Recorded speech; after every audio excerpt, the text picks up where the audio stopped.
Hoy vamos a hablar de la teología del cuerpo. Vamos a tener una introducción de qué es la teología del cuerpo y por qué es tan importante en nuestros tiempos, sobre todo en una época en la que se ataca mucho el matrimonio y la familia. La teología del cuerpo nos viene a dar excelentes respuestas, pero tenemos que conocer de dónde viene, qué hay detrás y qué nos quiso transmitir este gran santo San Juan Pablo II a través de ella.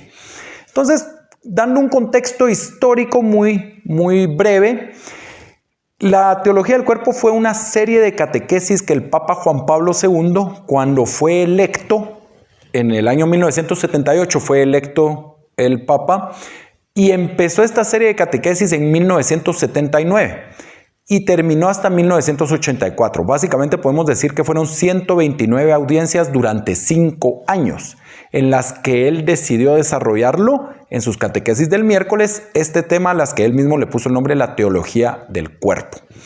Entonces, ¿qué quería Juan Pablo II transmitir? ¿Qué mensaje quería que la iglesia le transmitiera al mundo acerca de la sexualidad?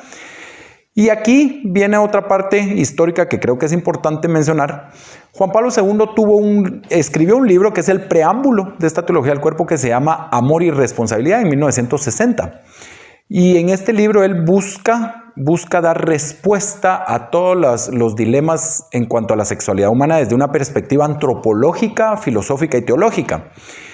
Y luego en 1968 el Papa Pablo VI saca una encíclica que se llamó Humane Vitae, Vida Humana.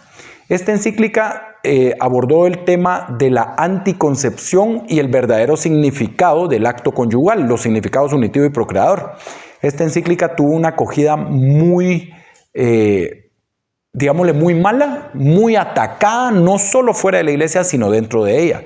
Y sin embargo, con una doctrina tan apegada a las escrituras y a la tradición, que a pesar de esa mala acogida, pues el Papa Pablo VI fue fiel a la verdad. Cuando Juan Pablo II es electo, dice, él quería escribir una segunda parte de Amor y Responsabilidad, y a raíz de todo ese contexto en el cual se estaba moviendo Humane Vitae, decide empezar esta serie de catequesis, ya no escribirlo como un libro, sino a manera de catequesis. ¿Para qué? Para decir esto que dijo Pablo VI, veámoslo desde esta otra perspectiva también, para complementarlo y así entender todo el significado de la sexualidad humana que Pablo VI nos quiso transmitir. Entonces, bajo este contexto histórico, en donde salía la píldora anticonceptiva, donde empezaba la revolución sexual y tenía un auge, donde la pornografía se estaba empezando a hacer legal en muchos países, a pesar que ya se difundía, y donde incluso el aborto empieza a tener, con la despenalización del aborto en Estados Unidos, empieza a haber todo un caos, digámosle, social en todo lo que es el significado de la sexualidad. Entonces ahí es donde Juan Pablo II dice, es necesario que como iglesia hablemos de ella, pero hablemosla desde un concepto integral. Veamos al hombre en todo lo que es como ser humano y no solo su perspectiva biológica. Bueno, entremos en materia ahora. ¿Qué contenido que nos dejó esta joya que nos dejó San Juan Pablo II? Juan Pablo II dice una frase que es muy tajante, que a mí me gusta mucho. Dice, la sexualidad quizá constituye el aspecto teológico más profundo de todo ser humano. El aspecto teológico más profundo. ¿A qué se refería? Y viene y nos dice, ¿saben qué? Necesitamos entender el mundo de hoy como que está muy obsesionado y glorifica mucho la sexualidad y el sexo.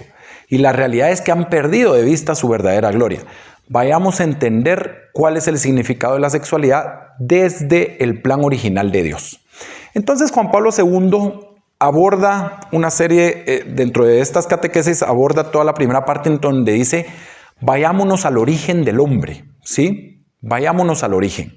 Toma incluso uno de los textos en donde Jesús está siendo tentado por los fariseos y le llegan a decir, Señor, ¿es lícito que un hombre pueda repudiar a su mujer por un motivo cualquiera? En el lenguaje de hoy diríamos, ¿es lícito que le pueda dar un acta de divorcio, acta de repudio? Y Jesús le responde, sabe la intención que hay en el corazón de ellos, les dice, ¿No escucharon ustedes que en el principio se les dijo, el hombre dejará a su padre y a su madre, se unirá a su mujer, los dos serán una sola carne? ¿No escucharon ustedes eso? Pues sí, lo escuchamos, pero la ley de Moisés nos lo permite. Sí, es cierto, Moisés se los permitió porque ustedes eran muy duros de corazón. Pero en el principio no fue así. Y entonces Juan Pablo II nos dice, vayámonos al principio, vayámonos al Génesis, descubramos qué hay en el principio. Y en el Génesis tenemos dos relatos de la creación.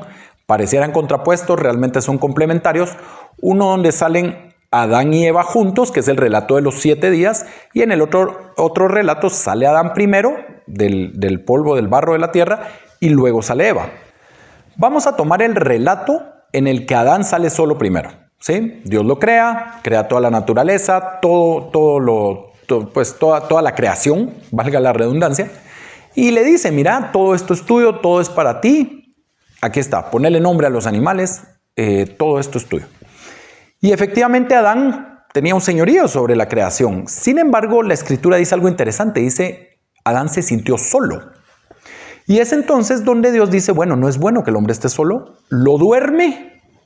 Y el relato de la costilla, que sabemos que es... no quiere decir que los hombres tengamos una costilla menos que las mujeres, sino tiene un significado más profundo. El relato de la costilla, sale Eva, la crea, se levanta Adán de nuevo, regresa a la existencia, digámosle, y ya está Eva ahí y la ve por primera vez. Y Adán exulta de gozo, dice, esta es carne de mi carne, hueso de mis huesos. En el lenguaje bíblico, en el hebreo bíblico, ese repetir palabras es una forma de exaltar una idea. Entonces, lo que está diciendo ahí es que Adán está maravillado viendo a Eva. Se da cuenta, a base de ver a Eva, que él fue hecho para otro, para alguien más. Hasta su mismo cuerpo, cuando ve la estructura de su cuerpo y a través de ella ve que es varón, se da cuenta que la estructura del cuerpo de Eva como mujer lo invita a una entrega total. Y a Eva también, ¿sí? Los invita a una entrega recíproca, mutua. El mismo cuerpo lo manifiesta. Y entonces dice, estaban desnudos y no sentían vergüenza. ¿Por qué? Porque entendían que el cuerpo era un don de entrega para el otro. ¿Sí? En el relato donde salen juntos, Adán y Eva, que es el relato de los 7 días de la creación. Iba Dios, hágase la luz, vio Dios que era bueno, hágase el firmamento, la naturaleza, toda la vegetación, los árboles, los animales, vio Dios que era bueno. Llega la creación del hombre al 6º día y hay algo interesante, la palabra ya no es hágase, la palabra es hagamos. Hagamos, como que Dios estuviera teniendo una plática con alguien. Es una plática en sí mismo, digámoslo. Hagamos al hombre a nuestra imagen y semejanza. Y después de crear al hombre, dice, ya no solo dice vio Dios que era bueno, vio Dios que era muy bueno. Vio Dios que todo había sido hecho muy bueno, solo después de la creación del hombre. Y entonces, si unimos estos dos relatos, cómo ese hagamos tiene una trascendencia importante que San Juan Pablo II manifiesta aquí. Nos dice, ¿qué es aquello que nos hace ser imagen y semejanza de Dios? Más allá que nuestro ser personal, nuestra capacidad de ser un ser en comunión. ¿Por qué? Dios no es un Dios en solitario. Dios es comunidad de personas. 3 personas, un solo Dios, el gran misterio de la Santísima Trinidad, pero 3 personas distintas, el Padre, el Hijo y el Espíritu Santo. Donde, tomando a San Agustín, pudiéramos decir, el Padre es el amante, el Hijo el amado y el Espíritu Santo el amor entre ambos. Entonces, ¿cuál es la dinámica que funciona o la dinámica de amor recíproco que hay en las personas de la Santísima Trinidad? El Padre le entrega todo su amor al Hijo, el Hijo recibe el amor del Padre y se lo entrega de vuelta, y hay una dinámica continua, mutua, recíproca de entregar y recibir ese amor. Es el Espíritu Santo, que procede del Padre y del Hijo, como decimos en el credo. Y entonces nos dice Juan Pablo II, eso precisamente es el sello que Dios pone en el cuerpo y en la sexualidad humana. La capacidad de transmitir en el orden de lo visible, de lo tangible, de lo sensible, esa realidad invisible escondida en Dios desde toda la eternidad. ¿Cuál es esa realidad? que el hombre a través de su sexualidad, varón y mujer, están llamados a entregarse mutuamente, a hacer una entrega total el uno al otro y en esa comunión reflejar en este mundo sensible y material un pincelazo de lo que es el amor en la Santísima Trinidad. Ser un ícono de la Santísima Trinidad, pudiéramos decir. A eso estaba llamado, a eso está llamada la sexualidad humana desde el principio y Adán y Eva lo entendían bien y por eso es que la sexualidad y el cuerpo no producían una vergüenza, la desnudez originaria no producía una vergüenza y es donde descubren que están llamados a esa entrega total. Claro, qué bueno que aquí se hubiera quedado la historia y que no hubiera habido una caída. Sin embargo, vamos a ver ahorita cómo nos afectó esa caída. Bueno, ya vimos el designio original. ¿Qué fue lo que Adán vio en Eva? ¿Qué vio Eva en Adán? Y cómo ambos se daban cuenta que su sexualidad y su cuerpo los llamaba a una entrega total. ¿Sí? Que incluso esa entrega total es capaz de procrear, de traer vida. El prefijo pro significa llevar adelante algo. Progreso, proceso, promoción, etc. Procreación, llevar adelante la creación con Dios. Ese poder le dio también a la sexualidad humana. Y Adán y Eva lo entendieron muy bien. ¿Cuál es el problema? Que ya no estamos en el Edén, ¿sí? Y que ahora vivimos en un mundo del hombre caído, le llama Juan Pablo II, o le dice también el hombre histórico, el hombre después del pecado, ¿sí? ¿Qué pasa acá? Sabemos, todos conocemos la historia del fruto prohibido, cae Eva, cae Adán. ¿Y qué es lo primero que hacen después de comer del fruto? Se esconden y cubren sus cuerpos. ¿Por qué? Si 10 segundos antes estaban en el mismo lugar, en el mismo jardín, la misma naturaleza, ¿por qué 10 segundos después, en el mismo lugar, el mismo jardín, la misma naturaleza, por qué sienten la necesidad de cubrirse el cuerpo y de esconderse? ¿Qué fue lo que cambió con la caída? Lo que cambió no fue lo exterior, no fue la parte externa, no fue todo lo que había fuera de ellos. Lo que cambió fue en el interior. Hubo un revés en el corazón, hubo una distorsión en la mirada y desde entonces esa es nuestra batalla con la sexualidad humana. ¿Sí? Eso sigue siendo un punto de lucha que todo ser humano va a tener hasta las últimas generaciones, porque todos nacimos con el pecado original, que bien sabemos que se borra con el bautismo, pero la concupiscencia queda, es decir, esa inclinación al pecado, ¿sí? Entonces Juan Pablo II nos dice, sufrimos una distorsión de la visión y un revés en el corazón. Adán y Eva dejaron de verse como un don de entrega, un regalo el uno al otro, y ahora se vieron como un peligro, ¿sí? Ahora es... Tengo miedo lo que tú me puedas hacer, mejor me cubro y me alejo. Representas ahora una amenaza. Tengo miedo lo que tú puedas hacer, cómo me puedas manipular a través de tu cuerpo y tu sensualidad. Ahora representas una amenaza, ¿sí? Y es desde entonces donde encontramos esa riña entre el hombre y la mujer y que necesitamos volver a armonizar.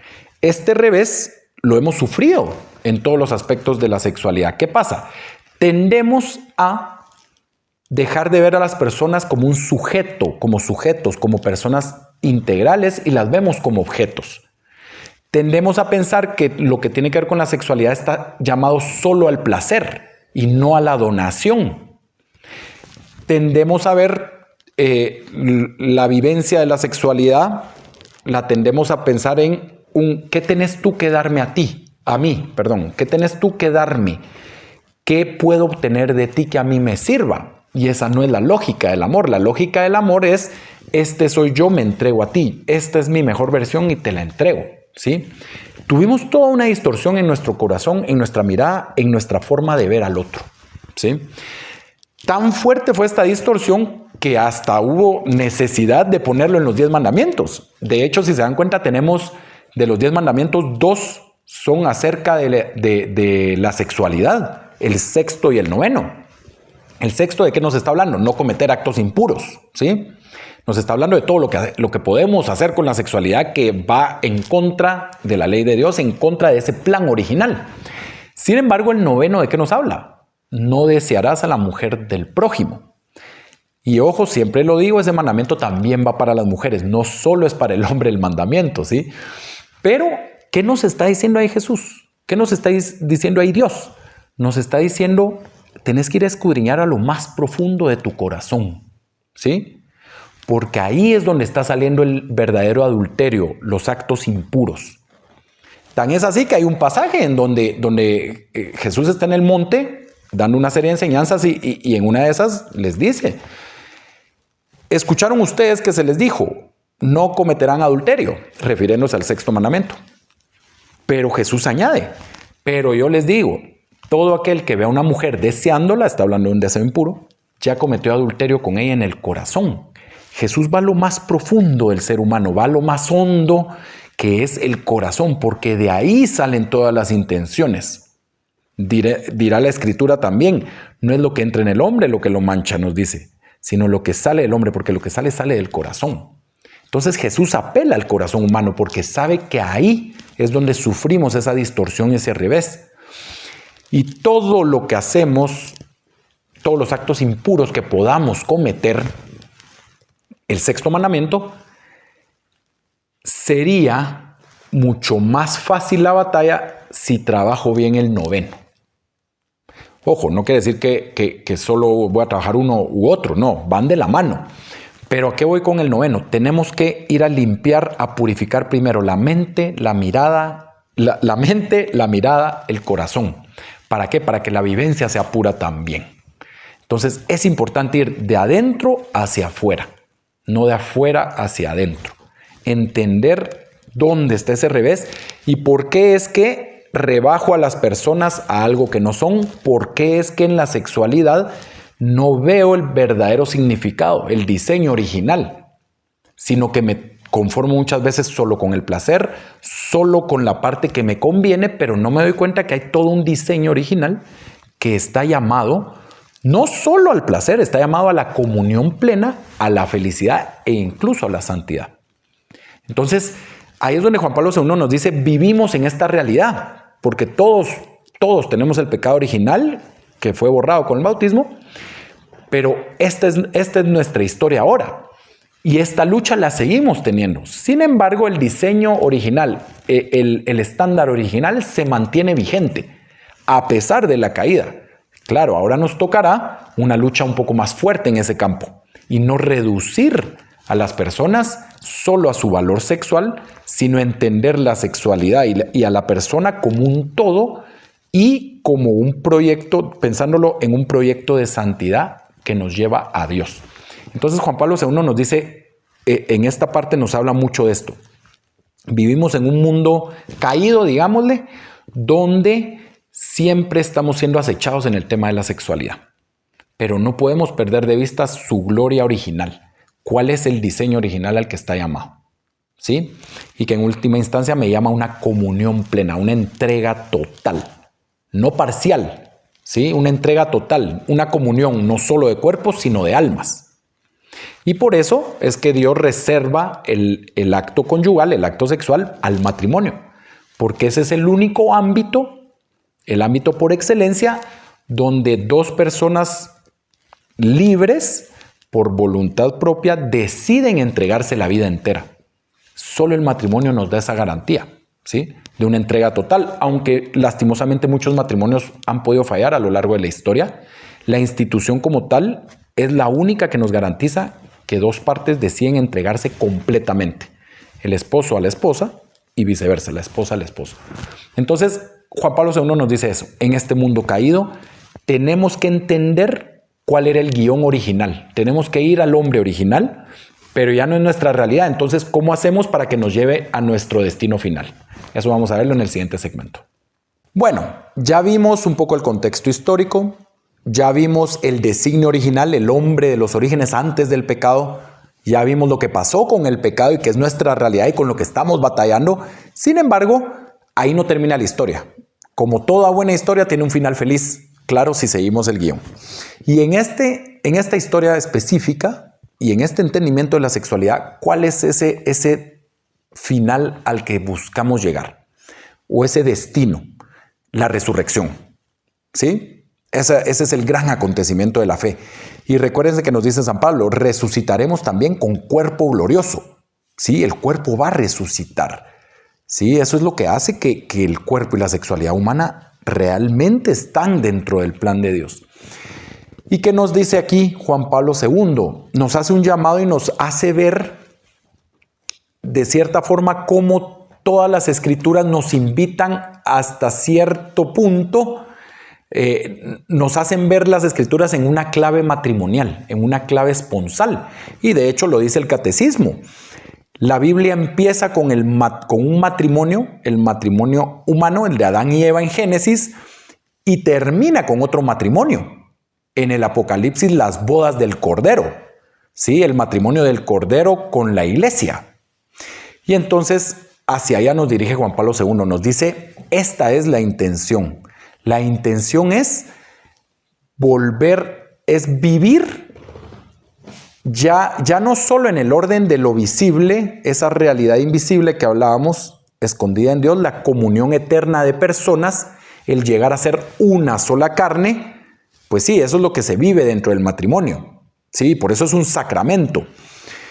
Pero, ¿qué pasa ahora? En el momento en el que cada uno sea llamado a la presencia de Dios, los que fuimos casados, ¿qué va a pasar? Llegaremos a consumar nuestro matrimonio con Dios, digámosle así. Pongámoslo de otra forma. Si quisiéramos decirlo en una frase, Dios quiere casarse contigo. ¿Sí? Dios quiere ser completamente uno contigo. Y nos permite empezar a vivir esa realidad, esa comunión comunión de personas a través del matrimonio. Y en la resurrección, ¿qué es lo que nos dice? Este es el designio, aquí es donde vamos a ser perfectamente uno, ¿sí? Como tú, Padre, en mí y yo en ti, que ellos sean uno en nosotros, perfectamente uno, ¿sí? Entonces, hacia eso vamos. Nos dice, ese signo visible, que es el matrimonio aquí en la tierra, esa comunión, está destinado en última instancia a invitarnos a esa comunión perfecta con Dios, a no ser más que uno con Dios. Tan es así que en la carta a los Efesios se nos dice, gran misterio es este. Cuando habla del gran misterio dice, antes de hablar de ese gran misterio dice, ¿escucharon ustedes que se les dijo? El hombre dejará a su padre y a su madre, se unirá a su mujer, los dos serán una sola carne.